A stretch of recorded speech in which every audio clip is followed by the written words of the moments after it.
नमस्कार, youth corner में आपका स्वागत है। मैं बिमला प्रजापति। सपा के कद्दावर नेता पूर्व मंत्री विधायक शैलेंद्र यादव ललई ने बोला सरकार पर हमला। पूरी खबर आपको विस्तार से बताते एवं सुनाते हैं। केंद्र की मोदी तथा प्रदेश की योगी सरकार को सवालों के कटघरे में खड़े करते हुए विधायक शैलेंद्र यादव ललई ने तीखा सवाल करते हुए तंज कसा। कहा कि यदि देश में कोरोना है तो उसका प्रोटोकॉल पूरे देश में लागू होना चाहिए। उन्होंने सरकार से सवाल पूछा कि क्या कोरोना दल धर्म और जाति के आधार पर लोगों को शिकार बनाता है।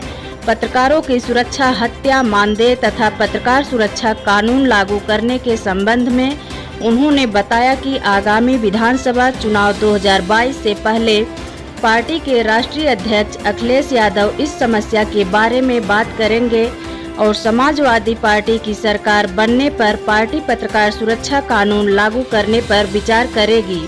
उपरोक्त बातें उन्होंने अधिवक्ता समिति शाहगंज के नवनिर्मित मीटिंग हॉल के उद्घाटन समारोह को संबोधित करते हुए कही। शाहगंज जौनपुर से शिव कुमार प्रजापति की खास रिपोर्ट। प्रदेश में तमाम विकास की और अभी मुख्यमंत्री योगी जी कह रहे हैं कि वर्षों में जो नहीं हुआ वो 4 वर्षों में हुआ। एक काम बता दीजिए आप, योगी जी का एक काम इस जौनपुर जिले में बता दीजिए जो देखने में हम तो भूल गए, आपने अच्छा याद दिलाया। मेडिकल कॉलेज हमारा अगर हमारी सरकार होती 2017 में क्लास चलने लगता। जहां तक हमारी सरकार में बनी थी वहीं ठप पड़ा हुआ है। अभी चुनाव जब आ रहा है, आखिरी साल में आगे के हिस्सा रंगा करके फर्जी चलाने का ड्रामा करेंगे। जब एक हमारा 80% बना हुआ है मेडिकल कॉलेज, ये नहीं चला पाए तो जौनपुर में उन्होंने क्या किया है?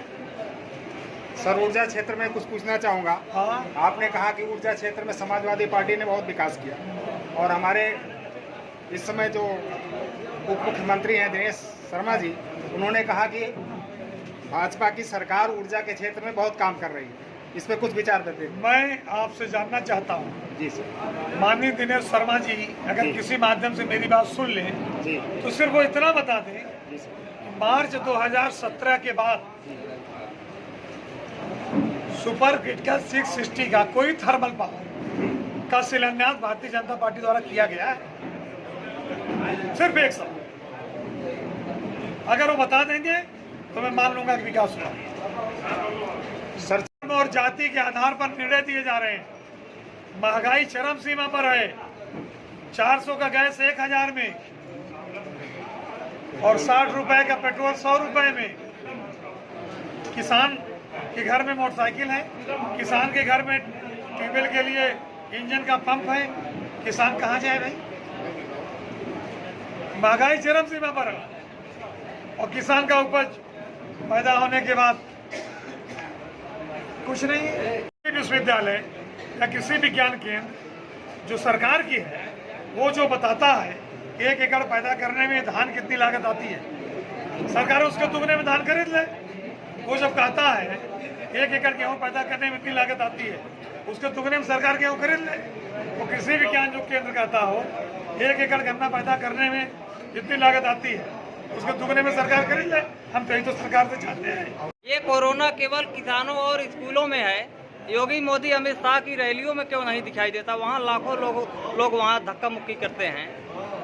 देखिए, मैं आपको बताना चाहता हूँ, कोरोना काल में कोरोना के नाम पर इस प्रदेश और देश में जितना बड़ा भ्रष्टाचार हुआ है उतना शायद कभी नहीं हुआ। और आपकी बात सही है, अगर इस देश में कोरोना है उसका प्रोटोकॉल तो पूरे देश में लागू होना चाहिए।